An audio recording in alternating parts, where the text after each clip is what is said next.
सबको मेरा सलाम, सबको मेरा जय मसीह की। दोस्तों, आज हम एक नए विषय पर चर्चा करेंगे। आइए जानते हैं उस विषय का क्या नाम है। छोटे आज्ञाकारिता से बड़ी आशीष आती है। आज का विषय यही है। आज हम इसी विषय पे बात करेंगे। हम पहले वचन से स्टार्ट करते हैं दोस्तों। पहला शमूएल अध्याय 15 वचन 22। क्या यहोवा होम बलियों और मेल बलियों से उतना ही प्रसन्न होता है जितना उसकी आज्ञा मानने से? सुन, मानना बलिदान से उत्तम है।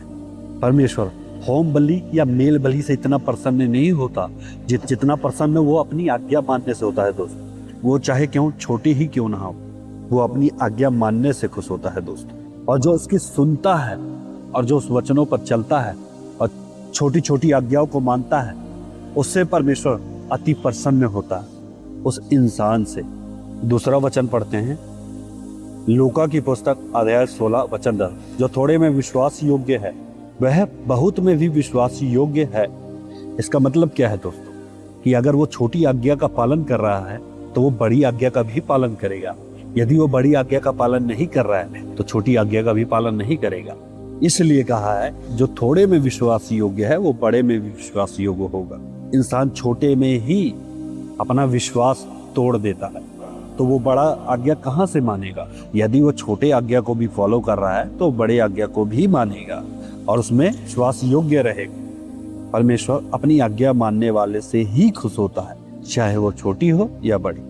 अगला वचन पढ़ते हैं दोस्तों। लूका की पुस्तक अध्याय 5 वचन 4 से 6 तक पढ़ेंगे। जब वे बातें कर चुका तो समौन से कहा, गहरे जल में चल और मछलियां पकड़ने के लिए अपने जाल डालो। अगला, समौन ने उसको उत्तर दिया कि हे स्वामी, हमने सारी रात मेहनत की और कुछ न पकड़ा, तो भी तेरे कहने से जाल डालूंगा। जब उन्होंने ऐसा किया तो बहुत मछलियां घेर लाए और उनके जाल फटने लगे। यहाँ पे समौन क्या सोच रहा था? उसको लग रहा था कि हमने इतनी रात में मेहनत करी है, हमें कुछ नहीं मिला है, तो अब क्या मिलेगा? इसका मतलब यह है कि वो प्रभु की बात को इग्नोर कर रहा था। वहां पे परमेश्वर की उस छोटी आज्ञा को वो नहीं मान रहा था। फिर समौन ने सोचा कि प्रभु कह रहे हैं, एक बार हम देखते हैं जाल डालकर। तब उन्होंने जाल डाला। तब क्या हुआ दोस्त? खूब सारी मछलियां उनके जाल में आ गई और फंस गई।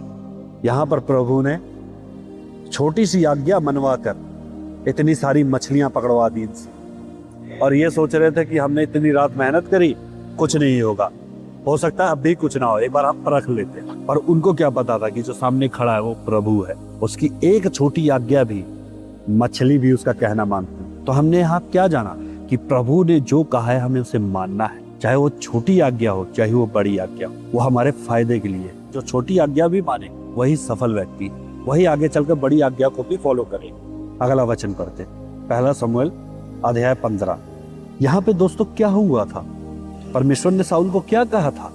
उसको कहा था और अमालेकियों को सबको नाश कर देना, एक भी नहीं बचना चाहिए। पर इसने क्या किया?